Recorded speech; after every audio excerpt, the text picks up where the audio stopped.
Welcome again to the Let's Be Frank podcast, where home improvement legend and metal roofing expert Frank Farmer talks about how you can improve your sales and customer satisfaction and grow your metal roofing business. Let's Be Frank is brought to you by Metal Roofing Consultants, training successful metal roofers nationwide. Learn more at metalroofingconsultants.com. And by Isaiah Industries, in the business of manufacturing the very best permanent roofing solutions for homes across North America and around the world. Learn more at isaiahindustries.com. Okay, today on Let's Be Frank, we talk about a very, very important topic, the keys to building trust and credibility with your customers. Let's get started. So there's a lot of talk about trust, but what are the keys to building trust, Frank? You can actively build trust, and I'm going to give some keys to that as we go along. But first of all, we need to realize that we need to do a few things and set that up before we can actually start building trust. Mm-hmm. First one is we need to change a mindset of our own. And that mindset is to avoid selling a solution that isn't in the customer's best interest. Okay. We call that don't do something to a customer. Okay. Yeah. All right. I mean, I've heard hundreds of times leaving sales meetings at different companies that I've worked in, and I hear a salesperson say, "Somebody's buying something today." You know, they're going to go out and do something to somebody. Yeah. Not good. Sometimes we need to face the fact and realize we don't have the right solution. Mm-hmm. And if we don't have the right solution, it's best just to be honest with your customer instead of proposing something that is subpar, proposing something that the customer, that will hurt them, mm-hmm. Okay, that isn't in their best interest. Because when that happens, there's not going to be a repeat sale. And there's very few products out there that you don't get a repeat sale. Even if you're selling a one-time thing, such as a metal roof, mm-hmm. There's an opportunity to do the cabin, do the friend's house, the neighbor's house. There's all kinds of opportunities. Those opportunities end when we do something to somebody and sell them something. So trust as part of the sales process. Where do you begin to interject it? How does it come into the sales process? How do you build trust? I teach a pattern, a way in which to build trust immediately. Mm-hmm. Okay, and it starts with the greeting. Upon greeting the customer, mm-hmm. to let them know that you're something different than a salesperson. Homeowners or customers don't necessarily like salespeople. Yeah. Okay? Yeah. So if you're going to act like a salesperson, then they're naturally not going to like you. So we teach a greeting where we immediately act different. Mm-hmm. For instance, when we knock on a door and a customer answers, yeah. Typically a salesperson would look at the customer and say, "Hi, I'm Frank Farmer from American Metal Roofs." Okay. And when you think about that, that's salesperson centric. Yeah. We teach a pattern where you're asking or where you're saying to the customer, "Bob Smith, Bob, hi, I'm Frank from American Metal Roofs." Okay. Start there, yeah. Yeah. And then we use their name again, and then we use their name again. Mm-hmm. I am surprised when I listen to presentations on tape or on microchip these days, mm-hmm. where the salesperson at the end of being with a customer for 2 hours still doesn't know their name. And you can tell because they're stumbling over it when they're trying to communicate. So we use their name. We look them in the eyes.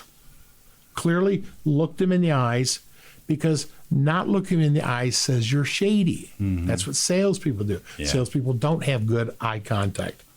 We talk with sincerity so that we will say things to the customer such as, "A metal roof may not be right for you folks. Mm-hmm. The option that you say that you want may not be in your best interest. Yeah. Would you like me to tell you if you're suggesting to do something that's going to hurt you?" And they see you as honest. They see you as trustworthy. But we also teach a way to listen to the customer that's really important. Okay. We call it active listening. All right. And active listening is what happens when somebody really cares about you. Mm-hmm. And when you care about somebody, they tend to trust you. So active listening is nothing more, Jim, than you making a statement, mm-hmm. and I bounce it back or mirror it back. Okay. For instance, you might say, I've always had trouble with this roof.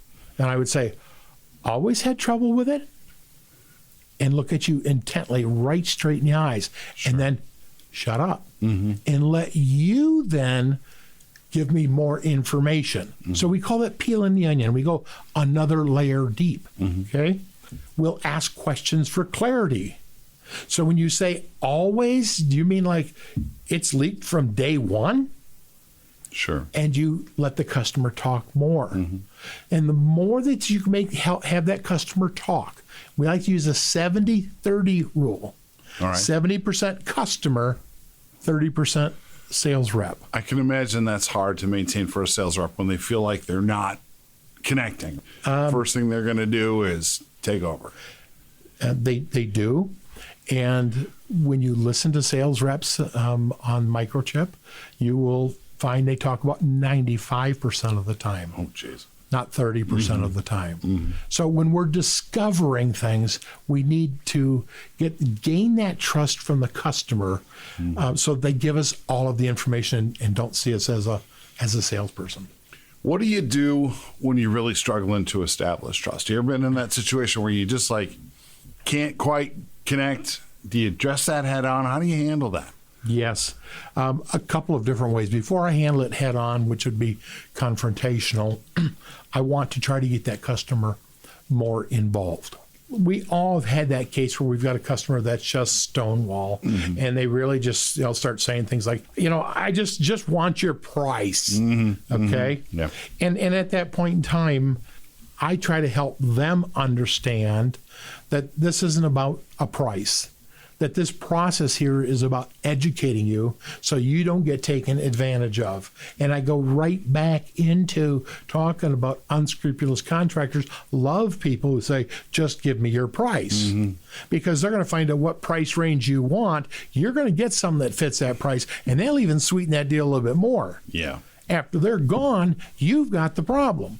So when I explain that to customers, you're having conversation that is so different than they've ever had before that I'm able to draw them out of the shell and say, forget about buying anything today. Sure. How about we educate you first and make sure what you want is what belongs in this house, because this house may not be right to have a metal roof put on it. Well, I imagine you're walking into a situation where a lot of people are just flat out saying, we're not buying today. We just want a price. We want to get educated a little bit. We want to hear about the product. Yes. And that, I think they're coming from a place of mistrust right away. Isn't that where you start? Yes. So when we meet a customer, we call that box A mentality. And that box A mentality is they already understand everything they need to make a decision. At least that's what they believe. That is their mentality. Okay. When we're able to quickly show them and share things with them that they have to say, I don't know. Okay. So I'll give you one of those things that we teach in metal roofing. So, Jim, I was to come to your house and you were to say, we know exactly what we want. We're looking for a 24 gauge steel standing seam, and we want a synthetic underlayment, and we know we need good venting because our ventilation is screwed up. Okay. That would be an example of what some people tell us. Sure. Okay. And so if you try to head down a different path, and that's the only thinking that they have, pretty soon they get irritated with you. They said, I already told you what I wanted. It's like going to the grocery store. I know where I want beans. Where's the beans? Yeah, exactly. And they want to know what the price of the beans is. Okay. So we need to disrupt that and get them some more information. Here's how we do it. Jim, I appreciate that you think a standing seam roof is right for you and that you want 24 gauge steel. Okay. Appreciate that. Let me ask you a couple of questions, Jim. Okay. When you say 24 gauge steel, how did you determine whether you wanted 24, 26, 28, 29, 30, or 31? Well, I read an article on the internet that was the best gauge for houses. That's the one you want. Okay. So if that wasn't, would you want me to tell you or just price out the 24 gauge? Well, yeah. I mean, if there's something I need to know about that, but I read it in a roofing, publication. I thought it was good info, but okay. Yeah, I appreciate that. So are you wanting Galvalume or galvanized? Oh, there's a difference, but I thought they were all galvanized. Okay. Oh, there's a big difference. Okay. But I can price you what you want if you know that that's what you need. I guess I'd need to know the difference first before deciding which one I want. Yeah. So when we take a look at it, would you want a polyester paint or a silicone polyester? Or do you think you want a Kynar or a high R Kynar? What were you thinking? Oh, wow. The article didn't say anything about coatings or paint. Mm-hmm. What's the best one, I guess? I can help you with that. Okay. And when you said a good vent, define a good vent for me so I know what you're looking for. Something that looks good on the outside of the house that fits with the roof and is gonna provide adequate ventilation. Okay. When you say adequate for this house, what NFA are you looking for? 8, 10, 12, NFA 16, 20? NFA is net-free area venting. Oh, is that how they're measured? Well, different vents are designed for different things. I don't know what you were talking about, what you read. I want to get you what you want, but it may not be the best what's for your house. Okay. So you see, Jim, here's the challenge that we find is I appreciate all the research that you've done. Mm-hmm. Okay. First of all, you need to know the last thing I'm going to ever ask you to do is sign a contract for an order. Mm-hmm. My whole goal today is to help you figure out what's best for your house, let you make some informed decisions. But first of all, I'm quite honestly, I'm not sure this house can have a metal roof put on it. Wow, really? Okay. We won't know that until we're done with an inspection. Mm-hmm. Okay. Okay. So, I ask people this question all the time, and you can ask yourself this question. What criteria are you using to choose a good quality metal roof? And the response I generally get is just like what you're saying. Well, we know we want a 24 gauge steel, or we want 30 gauge. Something doesn't matter the number. They give me a number, and we want it to be a green. Mm-hmm. Oh, okay. And that's all they know. Mm-hmm. And really, there's about 14 different things that you need to determine that will determine you're getting the right roof, or else you're going to spend a whole bunch of money that you're going to rip the roof off later. That's a tough conversation coming out of the role play for a minute. That's a tough conversation to have with the customer, but I imagine the net result of that is we're circling back to trust and credibility. You have some expertise and some knowledge that the customer doesn't have, and you've got to take them there. You do. And if you think about way a normal salesperson would answer that question, sure, I'd be glad to get you a price. Haven't done anything to differentiate themselves, haven't done anything at all that would give them more value to their product. So everything is on a bid system. You don't know what the last guy bid or what's even in that proposal. Sure. Yeah. Is he selling them a roof system or some roof panels? Okay. And what's his level of expertise and what is the warranty that he's putting out?